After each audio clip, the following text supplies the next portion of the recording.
হঠাৎ করে কাউকে বেশি উচ্চাঙ্গের কথা, বেশি তত্ত্ব কথাও বলতে নেই। পাঠ শুনতে শুনতে শুনতে শুনতে, সৎসঙ্গ করতে করতে যখন শ্রোতা বক্তার একটি সম্পর্ক তৈরি হয়, একজন আরেকজনকে বুঝতে পারে, তখন বক্তাও বুঝতে পারে যে আমার শ্রোতার মধ্যে কতটা ক্যাপাসিটি রয়েছে।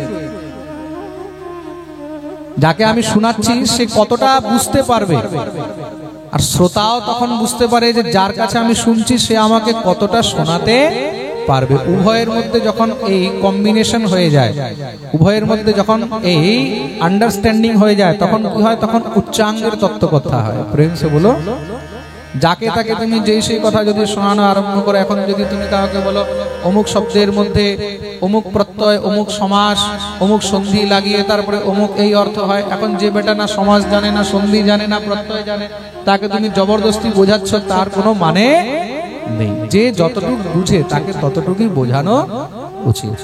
প্রেম সে বলো, যে যতটুকুর যোগ্য তাকে ততটুকুই দেওয়া উচিত। তার থেকে বেশি দিলে কি হয়? বলে তখন হাবুডুবু খেয়ে যায়, তখন হাবুডুবু খেয়ে যায়, তখন বুঝতে পারে না যে কি করব।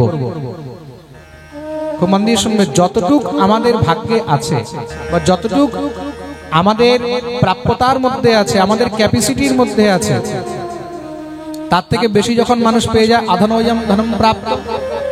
নির্ধন যদি ধন পেয়ে যায়, হঠাৎ করে নির্ধন যদি অনেক সম্পত্তি পেয়ে যায়, তখন কেউ পাগল হয়ে যায়, তখন পাগল হয়ে যায়। কি এটা গিয়ে কি করব, কি না করে ফেলবো, বাড়ি কিনবো, গাড়ি কিনবো, ঘোড়া কিনবো, এই করব, সেই করব, মদ খাবো, কি করব, কোথায় গিয়ে জুয়া খেলবো, কোথায় গিয়ে কি করব, কিভাবে মহারাজ সেই অর্থকে খরচ করবে বুঝে উঠতে পারে না।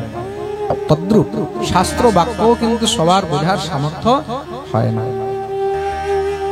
প্রেম সে বলো,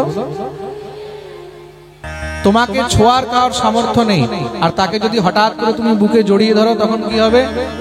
পাগল হয়ে যাবে, তখন সে সেটাকেও সামলাতে পারবে না।